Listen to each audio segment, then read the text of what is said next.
Nosotros tenemos el componente sanguíneo, sangre, sangre. ¿Cómo está formada la sangre? ¿Cuáles son las partes que tiene la sangre? ¿Alguien puede escribirme ahí cuáles son las partes que tiene la sangre? Plasma y elementos figurados. Excelente, excelente, Alexandre. El plasma es la parte líquida, líquida, y tiene que representar el 60% de ese contenido sanguíneo. 60%. Eso tiene que representar la parte líquida. Y los elementos formes van a ser las células. Van a ser las células. 40% de elementos formes. Si nosotros agarramos una cantidad de sangre, colocamos en una micropipeta, centrifugamos eso, vamos a tener este estudio que es llamado de hematocrito. Hematocrito. El hematocrito tiene que representar el 40%, que es lo que representa a la celularidad sanguínea. Eso es lo que nosotros tenemos que tener, tenemos que contener. De ahí tenemos que conocer muy bien a esas células sanguíneas. Entonces, las células de la sangre se forman en el hueso, en la médula ósea roja. Ahí se van a formar los elementos de la sangre. Muy bien. Entonces nosotros tenemos ahí la médula ósea roja va a formar los elementos de la sangre. Y a nivel de la médula ósea, miren que ahí nosotros tenemos la célula madre pluripotencial. Y de aquí este esquema es excelente porque de aquí es donde nosotros tenemos que reconocer los dos grupos de diferenciación de esa célula madre. ¿Cómo se diferencian esos dos grupos? Nosotros tenemos una progenie mieloide y una progenie linfoide. Eso tenemos que conocer muy bien. Entonces, la célula madre hace una diferenciación en mieloide y linfoide. El grupo mieloideo vamos a tener que conocer cuáles son las células que se van a formar a partir de ahí. Mieloide. ¿Qué forma el grupo mieloide? Eritrocitos. Va a formar los leucocitos, pero les voy a colocar aquí entre paréntesis porque no forman todos los leucocitos. Los leucocitos que son formados aquí son los granulocitos o polimorfo nucleares. ¿Cuáles son esos polimorfos nucleares? Neutrófilos, eosinófilos. Doutor, Sí, te escucho. estás digitando em o chat? Sí, estoy escribiendo aquí. Não nos aparece. Ah, sim, agora ahí. sí. Ah, sí. Ahí, estoy escribiendo ahí. Entonces tenemos nosotros mieloide, eritrocitos, leucocitos. ¿Cuáles leucocitos? Los granulosos o polimorfos nucleares, neutrófilos, eosinófilos, basófilos. ¿Qué más va a formar ese grupo mieloide? Megacariocitos.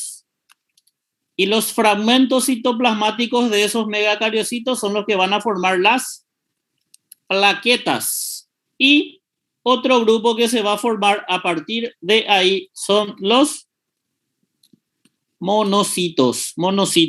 Estos monocitos van a tener una diferenciación. Entonces vamos a analizar cada uno de ellos. Voy a escribir bien grande aquí. Mieloide. Eso es lo primero que vamos a analizar. ¿Cuáles son las principales células que forman el grupo mieloide? Dijimos eritrocitos. ¿Alguien puede escribirme ahí cuál es el valor normal de eritrocitos o glóbulos rojos en sangre? ¿Cuánto es lo normal? Normal, normal, glóbulos vermelhos.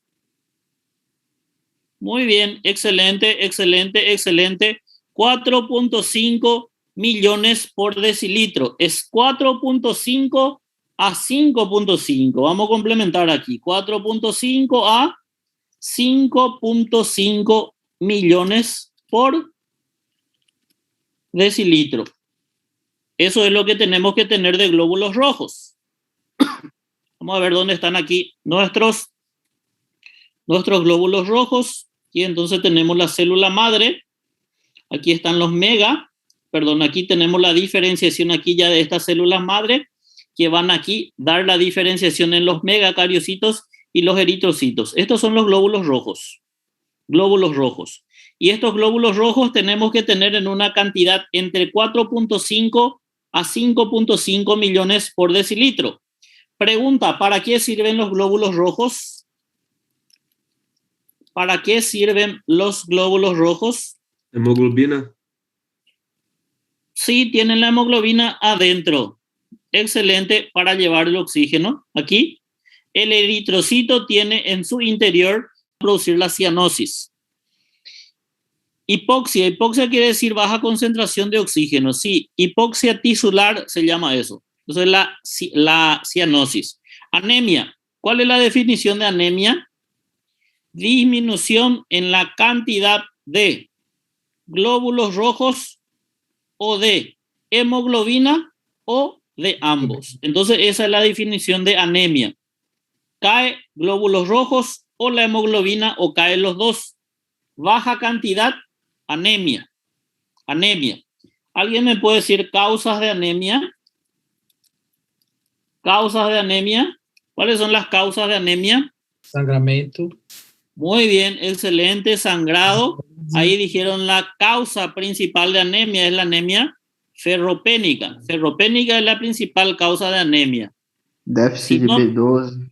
Muy bien, déficit de B12. Ustedes tienen que pensar en aquel paciente que fue sometido a cirugía bariátrica. Ele tiró una parte do fundus gástrico. Pro estómago fica más pequeño, pero la parte que quitó, ahí existen las células. Gastritis también puede causar, sí, pero no es frecuente. Nathan, puede dar, pero no es frecuente. Pero esos sangrados que se pueden producir por úlceras, más bien lo que puede llevar. Pero acuérdense, esa anemia que se produce en ese paciente con cirugía bariátrica, ahí nosotros tenemos una anemia especial, porque hay falta de factor intrínseco. Entonces, acuérdense que el factor intrínseco ayuda a la absorción de la B12. Entonces, esos pacientes que fueron sometidos a cirugía bariátrica tienen que consumir ahí la vitamina B12 de por vida, la forma activa de la vitamina B12, ahí, para evitar lo que sería una anemia megaloblástica. Principal causa de anemia es la anemia ferropénica. Si ustedes tienen un paciente que tiene bajo nivel de glóbulos rojos, está con anemia. Y hay toda una entidad, todo un capítulo que nosotros vamos a desarrollar cuando estudiemos las anemias. Una forma de clasificar las anemias, la forma principal de clasificar las anemias es ver si la anemia es regenerativa o si es arregenerativa. Esa es por la respuesta de la médula ósea. Otra forma de hacer la clasificación de anemia es por los índices hematimétricos. Entonces, eso es lo que ustedes vieron de repente en fisiología y ya vieron en bioquímica. Lo que es la anemia microcítica, normocítica, macrocítica, la anemia hipocrómica, normocrómica o la anemia hipercrómica. Eso es por los índices hematimétricos. Esa anemia por ferropénica, si no tiene hierro, entonces este eritrocito no va a crecer, no va a tener ahí buena concentración de glóbulos rojos. Todo va a ser pequeño, va a ser micro y va a ser hipocrómica cuando falta. Esa es la principal causa. Si yo tengo un paciente que está con un cuadro de anemia, si yo sé que es por déficit de hierro, ¿cómo yo voy a tratar? Yo ya sé la causa. ¿Cuál es el objetivo de la fisiopatología?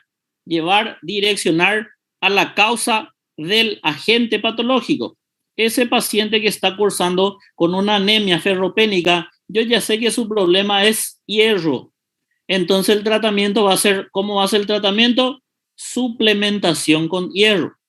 Esa va a ser, o ese va a ser el tratamiento de este paciente. Asimismo, Israel, sulfato ferroso, vía oral, noripurunes intramuscular o endovenoso, pode ser. Só que dói muito.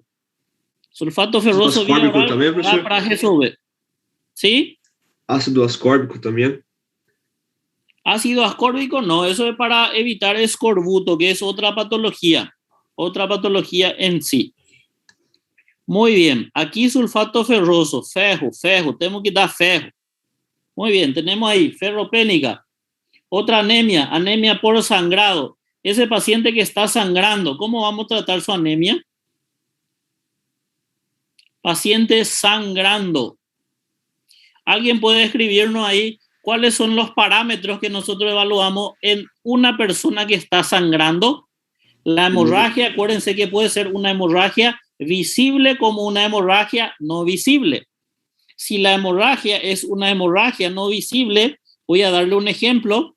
Una mujer que está embarazada y el huevo está en la ampolla uterina y no migró hasta el fundus. Eso se llama embarazo ectópico. Entonces eso va a crecer en la ampolla, pero no va a tener ahí el lugar para poder tener ese crecimiento que tiene que tener para poder, en este caso, para poder cumplir la gestación. Y en algún momento se va a romper y va a provocar sangrado. Nosotros vamos a tener una hemorragia en esa paciente, vamos a tener una hemorragia no visible. Hay que pedir sí, una ecografía para ver líquido libre en cavidad abdominal y también algo que nosotros principalmente tenemos que evaluar en todo paciente con hemorragia. Son dos parámetros biomédicos fundamentales. Uno, frecuencia cardíaca. Dos, presión arterial. Eso es lo principal. Así mismo, Fabio, frecuencia cardíaca y presión arterial. Si yo tengo esa paciente que me llegó con el dolor en todo en mi abdomen inferior, yo le toco el abdomen ahí abajo y donde le toco le duele. Su frecuencia cardíaca está disparada, mayor a 100, 110, 120 milímetros de mercurio. Si está mayor a 140, está con un shock hipovolémico grado 4. Entonces tenemos una paciente ahí que está taquicárdica. Y si está sangrando, ¿cómo va a estar la presión? Si yo tengo hipovolemia, su presión va a estar baja. Entonces tengo una hipotensión. Esos son parámetros de sangrado. El sangrado me lleva a un cuadro de anemia. Es una anemia por pérdida de componente celular sanguíneo. Entonces tengo disminución de glóbulos rojos. ¿Cómo voy a tratar? En esa mujer que está sangrando, en ese caso, voy a solicitar a la enfermera acceso venoso periférico con grueso calibre, punzo-K grueso calibre, en ambas venas de ambos brazos, derecho e izquierdo, y voy a colocar volumen fisiológico. Lo ideal es hacer lo que se llama la reanimación de fluido a ese paciente. Va a ir a chorro 500 ml. Luego voy a controlar su frecuencia y voy a controlar su presión. Segundo, voy a evaluar si es que no tengo una mejoría en la frecuencia y en la presión, le hago la segunda reanimación, 500. Entonces se fue 500, 1000. Nosotros dijimos que la sangre tiene agua, plasma y tiene células. Entonces, cuando ustedes le enviaron 1000 de suero fisiológico para reanimación, acuérdense que la sangre no solo es agua, tienen que meter células a ese paciente. Y ahí es donde se hace la transfusión sanguínea. Se hace glóbulos rojos concentrados en ese paciente. Entonces, estas células de este grupo mieloide, el primero que estamos evaluando aquí son los eritrocitos. Si yo tengo una disminución, anemia. Causa de anemia, tenemos ferropénica, anemia por sangrado, tenemos anemia megaloblástica, que es la anemia que se ve en aquellos pacientes por cirugía bariátrica, También podemos tener anemia por enfermedades crónicas. La enfermedad crónica va a generar componentes que van a dirigirse hasta el riñón y van a inhibir la producción de la eritropoyetina. Eso es lo que va a producir con la anemia de las enfermedades crónicas. Al tratar la causa de base, entonces nosotros vamos a tener ahí que no va a haber acometimiento renal y va a aumentar entonces la cuantía de glóbulos rojos de nuestro paciente. Otra pregunta. El diabético. Diabetes. El diabético, ¿por qué tiene anemia?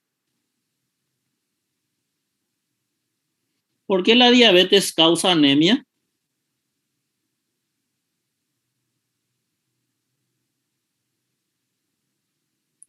¿Alguien puede respondernos por aquí por qué la diabetes causa anemia?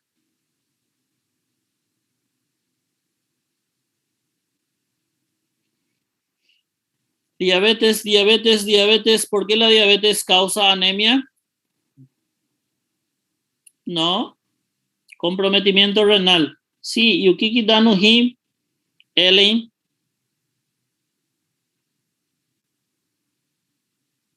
¿Por qué la diabetes causa anemia? Carencia de nutrientes. No. Fabio, nefropatía. ¿Y qué causa la nefropatía? A questão da produção da eritropoetina. Así mismo. Ustedes tienen que saber que ahí nuestro riñón es un órgano que va a estar acometido por la diabetes. La diabetes tiene complicación aguda y tiene complicación crónica. Eso vamos a estudiar nosotros cuando entremos en el capítulo de diabetes. Las complicaciones agudas son la cetoacidosis y el estado hiperosmolar o coma hiperosmolar. Esas son las agudas. Y las crónicas nosotros tenemos, número uno tenemos la neuropatía diabética. 2, retinopatía diabética. 3, nefropatía. La diabetes lleva a un daño renal crónico y en el daño renal no hay una reestructuración, no hay una nueva formación celular de las células renales. Entonces ahí hay un acometimiento en la disminución de la producción de eritropoyetina. Por eso ese paciente que está con un cuadro de diabetes va a presentar anemia por disminución en la cantidad de eritropoyetina. Entonces ese paciente que tiene menos cantidad ahí de eritropoyetina va a tener menos glóbulos rojos. Este paciente con acometimiento, entonces, ¿cómo voy a tratar? ¿Voy a darle hierro? No. ¿Voy a hacer transfusión sanguínea? ¿Tratar enfermedad de base? No. Voy a hacer, a ver, ¿qué es lo que puedo hacer con este paciente? Con este paciente lo que nosotros vamos a hacer es inyectar eritropoyetina humana.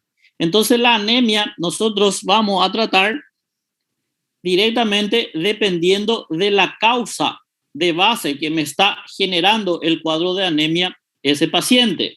Muy bien, esta célula aquí, mi grupo mieloide produce eritrocitos. La disminución de eritrocitos me da anemia. ¿Alguien me puede decir qué problema nosotros tenemos cuando hay un aumento en la concentración de los eritrocitos? Eritrocitos. Policitemia vera. Policitemia vera es otra entidad, otro capítulo totalmente ahí. Pero va por ahí. Se genera un cuadro de policitemia, sí. Policitemia. Entonces nosotros tenemos un cuadro de policitemia o poliglobulia. Es el nombre ideal para decir que hay un aumento en la cuantía de los glóbulos rojos. Si nosotros tenemos una alta concentración de glóbulos rojos, entonces tenemos una poliglobulia, que se llama también policitemia. Y dentro de la policitemia nosotros podemos tener la policitemia primaria y la policitemia secundaria. Cuando nosotros tenemos la policitemia primaria, ahí el compañero que respondió, esa es la policitemia vera. ¿Cuál es la policitemia vera? La policitemia vera es cuando nosotros tenemos un tumor en la médula ósea, productor aquí de grandes cuantías de toda esta progenie mieloide. Entonces yo voy a tener un alto acometimiento de todas estas células. Entonces voy a tener principalmente las células que más abundan, los eritrocitos. Entonces la policitemia vera es aquella en la cual nosotros tenemos un tumor productor ahí de glóbulos rojos en la médula ósea. Muy bien, después tenemos lo que es la policitemia secundaria. Entonces, como dice su nombre, secundaria. ¿Puede una persona tener mucha cantidad de glóbulos rojos sin tener un tumor en la médula ósea? Sí, puede. Puede haber policitemia secundaria fisiológica y la policitemia patológica. Y me van a decir, profesor, ¿puede tener muchos glóbulos vermelhos y es normal? Y la respuesta es, aquí, no es su medio, no es normal. Pero en la altura sí. En la altura donde falta oxígeno, entonces esos pacientes o esas personas cursan con grandes cantidades o gran cuantía de glóbulos rojos. Entonces esos tienen policitemia, un aumento en la concentración. ¿Cuál es el paciente que nosotros vamos a encontrar típico aquí? Aquí el paciente que desarrolla un cuadro que se llama EPOC. Y dentro del EPOC nosotros tenemos dos categorías: el enfisema pulmonar y la bronquitis. El enfisema es el que produce ahí la destrucción del tabique. Y esa destrucción del tabique genera una incapacidad de intercambio gaseoso. Genera un cuadro de disminución de concentración de oxígeno que va a detectar allá el riñón y va a producir grandes cantidades. Entonces, el eritrocito viene de la progenie mieloide. Aquí tenemos el eritrocito. ¿Cuáles eran otras células? Los polimorfonucleares. Aquí tenemos el neutrófilo, eosinófilo y basófilo. Tenemos que conocer muy bien a estas células porque los neutrófilos son los que van a ayudarnos a defendernos contra las bacterias, eosinófilos para las infecciones principalmente parasitarias, también reacciones de alergia, y los basófilos son los que tienen cargados gránulos de histamina. Estos son netamente para reacciones de cuadros alérgicos. Aquí, los basófilos van a liberar grandes cantidades de histamina cuando hay una reacción alérgica. Ahí cuando estudien después el cuadro de reacción anafiláctica, van a ver cómo se comportan los basófilos para dar la producción aquí de los cuadros de reacción anafiláctica dentro del cuerpo. Entonces tenemos glóbulos rojos, tenemos aquí los polimorfonucleares, tenemos aquí los megacariocitos. Los megacariocitos que son los que van a producir las plaquetas. Entonces nosotros podemos tener pacientes que tengan una alta concentración de plaquetas. El problema que van a generar van a ser problemas de hipercoagulabilidad, y cuando hay una disminución, el problema que vamos a tener van a ser problemas ahí en la coagulación sanguínea. Esos son los problemas que nosotros vamos a observar. Por eso una disfunción aquí de estas células, esto van a estudiar bien después cuando estudien los cuadros de lo que son llamados de leucemias, los tumores o cánceres que se pueden dar a nivel de los elementos de la sangre. La leucemia se divide en leucemia mieloide y la leucemia linfoide. La leucemia mieloide, vamos a tener una disfunción, eso va a dar una pancitopenia. Vamos a tener una disfunción en la producción de los glóbulos rojos, de los polimorfonucleares y las plaquetas. Entonces va a cursar con anemia, infecciones bacterianas a repetición, síndromes de reacción a cualquier tipo ahí de toxinas que puedan generar anafilaxia, y también problemas de coagulabilidad, en este caso sangrado. Eso es lo que fácilmente pueden generar estos pacientes que tienen los cuadros de leucemia del grupo mieloide. Entonces el grupo mieloide vimos aquí qué es lo que va a generar. Muy bien, ¿hay alguna duda hasta ahí? ¿Alguna pregunta? ¿Alguna duda? ¿Alguna pregunta hasta ahí? Muy bien, muy bien. Un ratito voy a dejarles 5 minutos de pausa. Voy a resolver un asunto aquí y ya vuelvo. 5 minutos.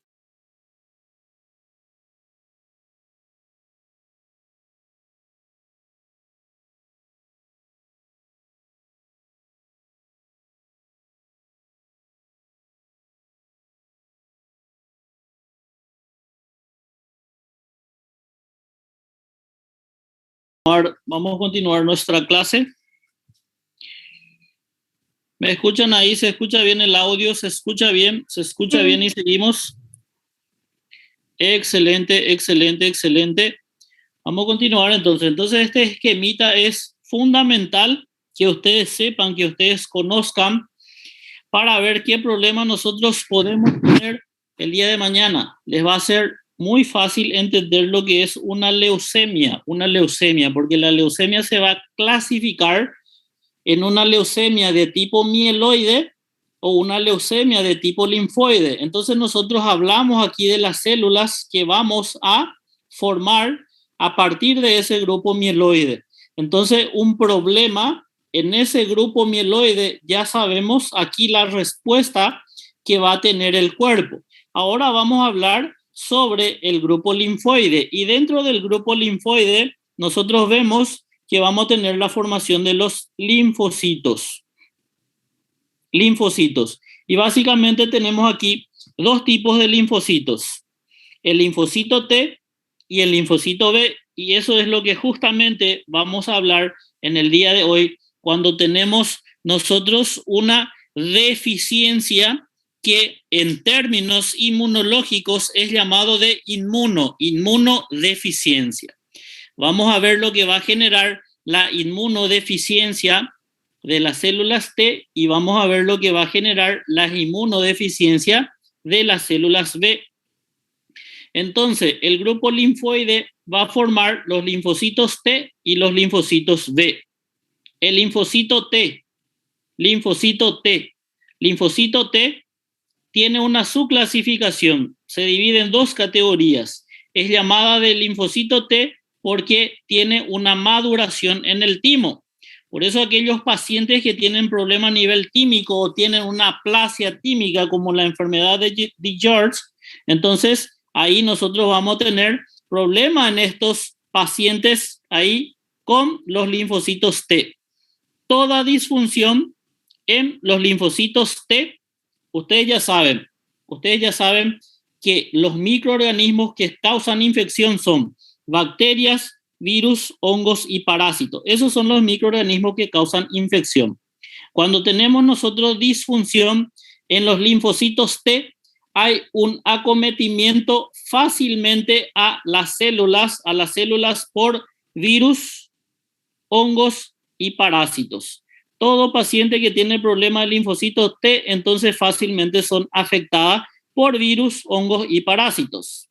Todo paciente que tiene problema de linfocitos B, entonces son afectados por bacterias. Entonces van a tener infecciones bacterianas recurrentes aquellos pacientes que tienen una inmunodeficiencia de los linfocitos B. Y aquí tenemos entonces, el T se divide en dos grupos, dos categorías. ¿Cuáles son estos grupos? CD4, helper, asimismo, o colaboradores, y los otros son los citotóxicos. Los colaboradores son los que pueden presentar ahí antígenos a las células correspondientes. Y los citotóxicos son las células que se encargan de lisar principalmente. Los linfocitos T citotóxicos y otras células especiales, los natural killer, que son las que van a eliminar células cancerígenas. Estas son de vital importancia para evitar células oncogénicas, juntos con los linfocitos NK, los natural killer. Entonces los linfocitos T citotóxicos ayudan para esa función.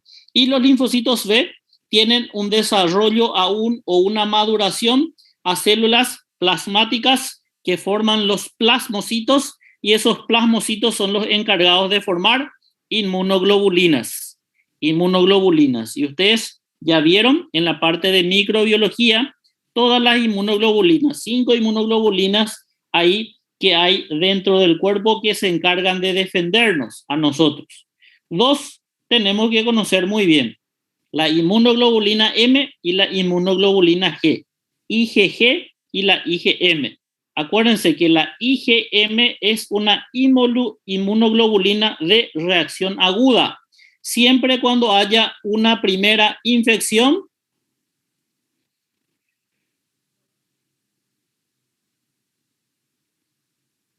no, eso no tiene nada que ver, Erika, eso no tiene nada que ver. Dice, si el timo no está trabajando bien, el timo es lo que va a ayudar a la maduración solamente de los linfocitos T, Las células NK son otro tipo de células en sí. Eso no tiene nada que ver con el timo, pero sí los linfocitos T que tienen la maduración en el timo, los linfocitos T citotóxicos junto con los NK ayudan a disminuir las células cancerígenas que podemos tener en el cuerpo. Eso es lo que puede producirse. Muy bien. IgM es la inmunoglobulina de reacción aguda. Cuando hay una primera infección, entonces nosotros tenemos que el paciente va a tener IgM positivo. Ahora, cuando ya tuvo la infección, entonces esto va a quedar una memoria dentro del cuerpo y posteriormente se va a elevar la otra inmunoglobulina, que es la inmunoglobulina de fase crónica, IgG, y ahí tienen que conocer ustedes IgM, IgG. Muy bien, si ustedes piden ahí inmunoglobulina en un paciente, van a pedir para estudiar anticuerpos de un paciente, vamos a pedir IgG, IgM. Entonces ustedes piden IgG o IgM para cierta patología. Y vamos a suponer que viene IgM positivo, IgG negativo. Eso significa que la persona tiene primera vez la infección. Si viene IgM negativo y viene IgG positivo, eso quiere decir que ya tiene una respuesta a ese antígeno. O sea que ese anticuerpo ya está activado, ya está como memoria en el cuerpo para ese antígeno. Entonces nosotros tenemos que la IgG positiva me indica de que ya hubo infección, puede haber reinfección en el cuerpo por cualquier tipo de microorganismo, sí puede haber infección. De ahí es donde nosotros sacamos el término de reinfección. Vamos a dar un ejemplo. Sífilis. Entonces vamos a estudiar sífilis. Paciente que está con un cuadro de sífilis. Entonces yo quiero saber si es una infección aguda o si es una infección crónica. Infección aguda, IgM positivo, IgG negativo. Muy bien, es una infección aguda. Ahora, ¿qué pasa si yo pido anticuerpo para sífilis y me viene IgG positivo, IgM negativo? Quiere decir que esa persona ya tuvo contacto ahí con el treponema pallidum. Quiere decir que ya tuvo una infección. Esos son inmunoglobulinas que van a positivizarse por todo el resto de la vida de la persona.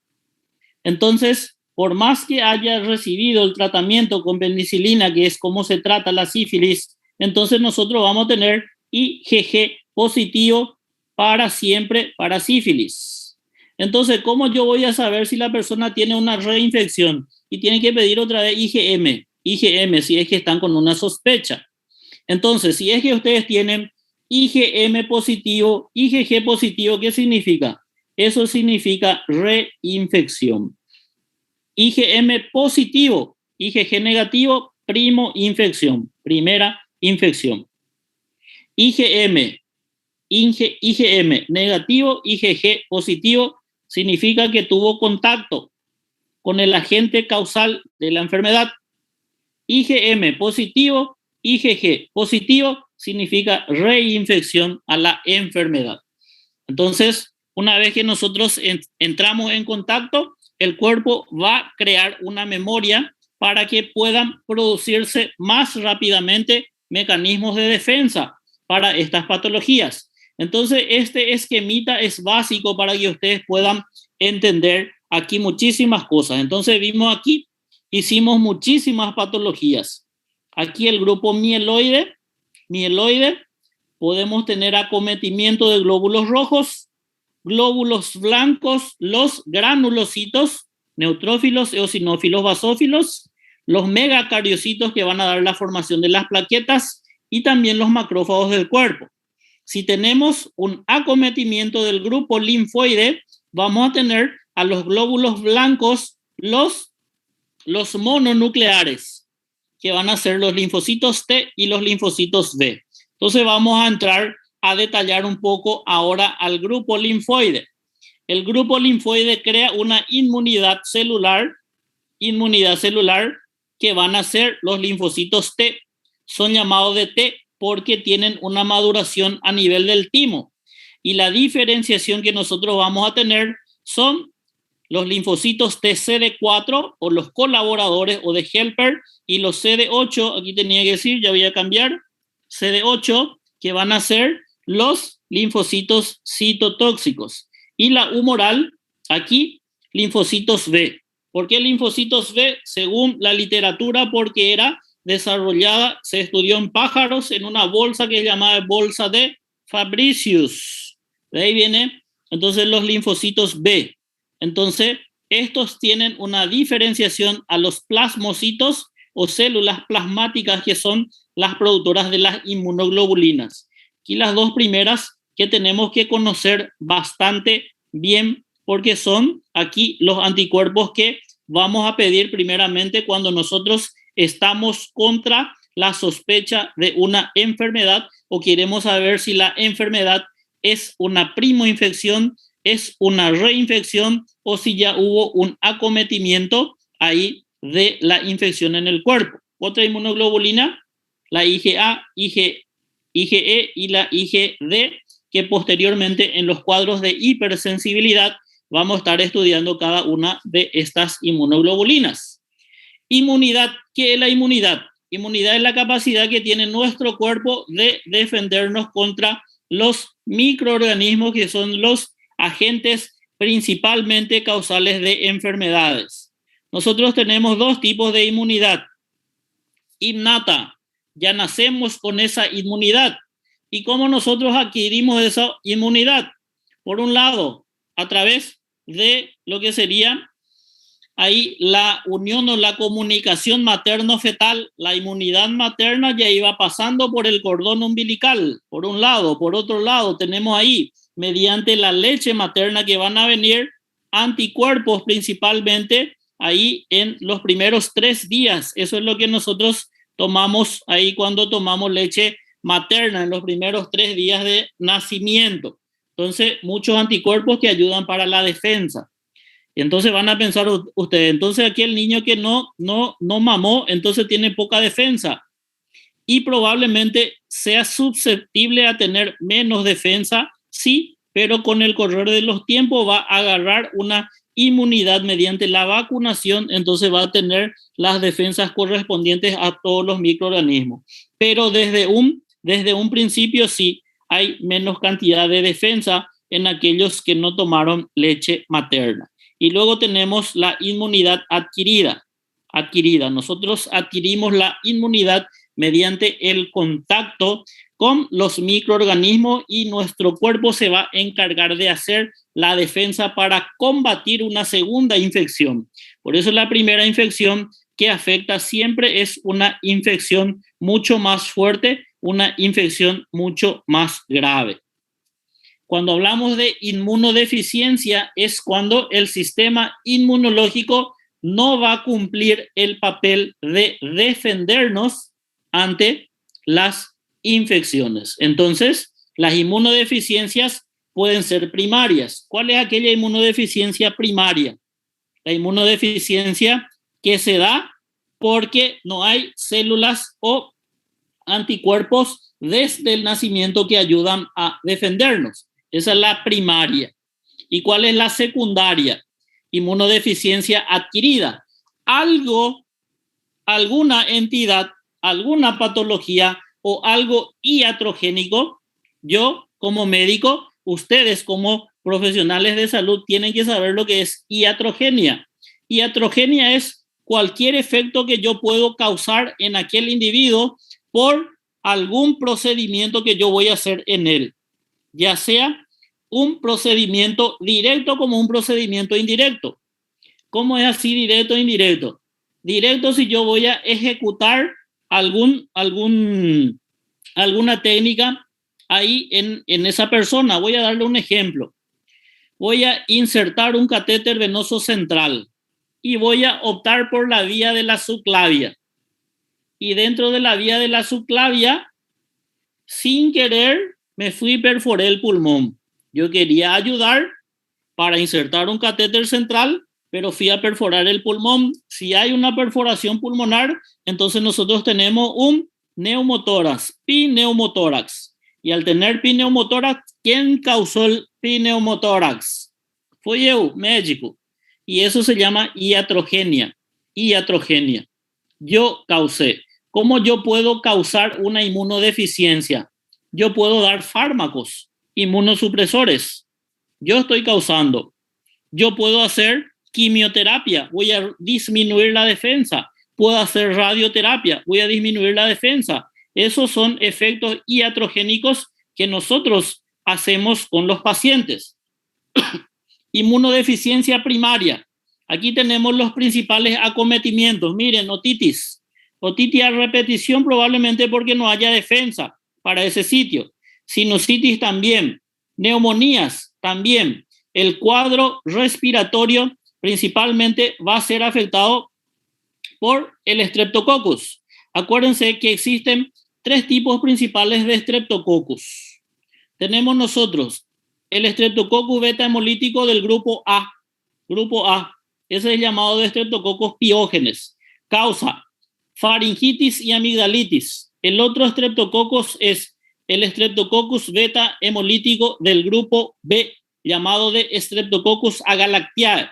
Eso causa infección puerperal o infección ahí en el feto, en el nacimiento. Eso causa el Streptococcus agalactiae. Y el otro estreptococo aquí, el Streptococcus pneumoniae, el principal agente causal de neumonía adquirida de la comunidad. Muy bien. ¿Qué tenemos nosotros? Vía oral, 2 semanas sin efecto. No hay un efecto mediante la utilización aquí de antibiótico terapia. Problemas en el crecimiento por problema proteico. Absceso de forma recurrente. Aftas persistente. Necesidad de antibiótico terapia intravenoso. Infecciones graves, miren. Infecciones aquí, infecciones del sistema nervioso central. Y la historia familiar también es donde tenemos que tener en cuenta cuando tenemos inmunodeficiencia primaria. ¿Qué es lo que causa la inmunodeficiencia primaria? Aumenta la susceptibilidad a infección. Fácilmente tienen infecciones. Si yo tengo una inmunodeficiencia del grupo B, acuérdense, infección bacteriana. Inmunodeficiencia de los linfocitos T, infecciones virales, parasitarias, fúngicas o micóticas. Las inmunodeficiencias pueden deberse a defectos en la maduración o la activación de los linfocitos, a las alteraciones de los mecanismos efectores de la inmunidad adaptativa e innata. Aquí tenemos la inmunodeficiencia de células B. Principalmente vamos a tener ¿qué cosa? Como dijimos, infecciones bacterianas por estáfilo, estrepto o neumococos. Inmunidad normal, dice, contra las infecciones virales. Miren que estos pacientes con inmunodeficiencia B tienen inmunidad normal contra infecciones contra virus. T, nosotros tenemos reacciones humorales mediadas por células, hipersensibilidad retardada y aquí lo más importante, infección vírica, protozoarios y micóticas. Esas son las infecciones frecuentes que podemos tener cuando hay una deficiencia en las células T. Aquí vamos a ver las inmunodeficiencias secundarias. Cuando hablamos de secundaria o adquirida, no son genéticas, sino son adquiridas en algún momento de la vida. Miren aquí lo que es el SIDA, síndrome de inmunodeficiencia humana. ¿Es causada por quién? Por el virus de la inmunodeficiencia. Ese paciente adquirió este virus. ¿Qué hizo este virus? Fue eliminando los linfocitos T CD4 o de ayuda o colaboradores. Entonces ahí es donde afecta el SIDA. Desnutrición proteico-calórica. Los trastornos metabólicos inhiben la maduración y función, lo que estuvimos hablando también, radio, quimio, antineoplásico. Entonces yo voy a estar radiando o con medicamentos quimioterápicos disminuyendo la función de la médula ósea en la producción aquí de la célula inmunológica. Las metástasis tumorales en la médula ósea también, y el vaso, que es un mecanismo ahí, es un órgano linfoide que ayuda para la defensa del cuerpo. Si es que tenemos una extirpación, también vamos a tener un problema con respecto a la inmunidad. Inmunodeficiencia adquirida. 2 mecanismos patogénicos. Número 1, inmunosupresión. Puede ser complicación biológica de alguna enfermedad. Podemos tener una complicación biológica de alguna enfermedad. Y la otra causa, por lo que dijimos, inmunodeficiencia por iatrogenia. Ese causé yo por algo que ya nombramos aquí. Complicaciones, miren aquí, desnutrición, neoplasia y otras infecciones. Aquí está la iatrogenia. ¿Qué tenemos aquí? Aquí arriba tenemos todo lo que serían fármacos, quimioterápicos. Aquí tenemos lo que es la radioterapia. Tanto la quimio como la radio eliminan células malignas. Sí, eliminan células malignas, pero no solo las malignas, también las benignas. Por eso es que disminuye la inmunidad en estos pacientes. Es necesario, es un mal necesario. ¿Por qué un mal necesario? Porque si no damos ese mal necesario, puede agravar, empeorar y puede haber una nueva proliferación de esas células. Inmunodeficiencia humoral, células B, ahí afectan la función de las células B y la producción de inmunoglobulina. Agentes, vamos a ver aquí, aumentan del riesgo por, ya nombramos a estos microorganismos, esto es un germen hospitalar, van a hablar mucho de pseudomonas. No es importante para las bacterias intracelulares, hongos, protozoos, ni hay virus. ¿Cuáles son estas inmunodeficiencias? Miren aquí la primaria, hipogama, globulinemia transitoria, la ligada al cromosoma X, inmunodeficiencia común variable y deficiencia selectiva. Secundaria, aumento de la pérdida. Aquí un problema nefrótico, va a haber un aumento en la pérdida de estas proteínas. Acuérdense que todas las inmunoglobulinas son proteínas. Y si tenemos un daño y tenemos mucha pérdida de estas proteínas, entonces vamos a tener pérdida de la función inmunológica del cuerpo. Síndrome nefrótico, entonces, lleva a una pérdida de inmunoglobulinas. Es factible a infección aquel paciente con síndrome nefrótico, ya saben por qué. Inmunodeficiencia celular primaria, aplasia tímica congénita, lo que nombramos hace rato, síndrome de DiGeorge, problema en la producción, hay producción anormal de células T. Secundaria, una enfermedad maligna, por ejemplo, la enfermedad de Hodgkin, supresión transitoria y función de las células T. El sarampión y el SIDA afectan a las células T. El SIDA afecta a los linfocitos T CD4. Deficiencia de purina, neoclósico fosforilasa, la adenosinasa y desaminasa también van a causar estos problemas aquí secundarios. Y luego tenemos el problema combinado. Entonces tenemos defectos combinados, problemas combinados en los linfocitos T y B. Primaria, inmunodeficiencia grave, el síndrome de Wiskott-Aldrich, en donde tenemos trombocitopenia, eczema y la ataxia telangiectasia, también es un problema combinado. Secundaria, podemos tener por radiación, fármacos, inmunosupresores o citotóxicos y envejecimientos. Entonces ahí, los defectos, aquí, afecta las células B maduras, afecta el sistema humoral. la inmunodeficiencia combinada, entonces es un trastorno bastante grave porque cualquier microorganismo ahí puede desencadenar una respuesta inflamatoria infecciosa sistémica grave. Muy bien, esto voy a pasar, esto ya nombramos, síndrome del linfocito desnudo, es la capacidad de transmitir esos genes que codifican las moléculas de complejo mayor de histocompatibilidad tipo 2 que sirven para, dice, no puede intervenir con las células T colaboradoras. Eso es lo que se produce cuando yo tengo un problema aquí, de esta proteína, del complejo mayor de histocompatibilidad, en donde las células T colaboradoras van a tener un problema para poder presentar el antígeno.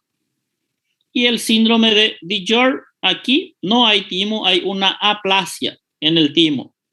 Causa defectos en el T, pero también pueden afectar el grupo B. El defecto consiste en depresión de células T y falta de respuesta de la misma, por la cual se trastorna la inmunidad celular, disfunción en los T, CD4 y CD8. Y los dos síndromes aquí combinados tenemos el de Wiskott-Aldrich, en el cual tenemos problemas a nivel de las plaquetas. Ese paciente va a tener problemas de coagulabilidad y eczema. Y la ataxia telangiectasia, tenemos nosotros dos inmunoglobulinas bajas aquí, la IgA y la IgE.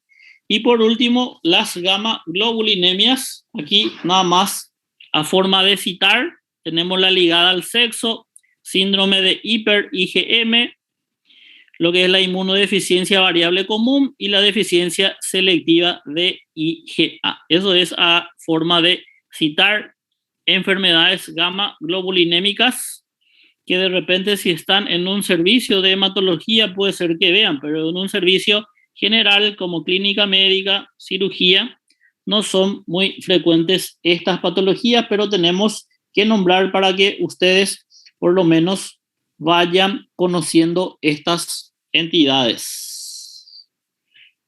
Muy bien, muy bien, muy bien. Vamos a ver si es que alguien tiene alguna duda. Vamos a ver si es que alguien tiene alguna pregunta para ir resolviendo sus dudas y para poder encerrar nuestra clase del día de hoy. ¿Hay alguna duda, alguna pregunta?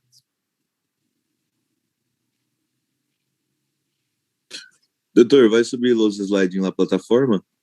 Sí, voy a subir. Ok, entonces.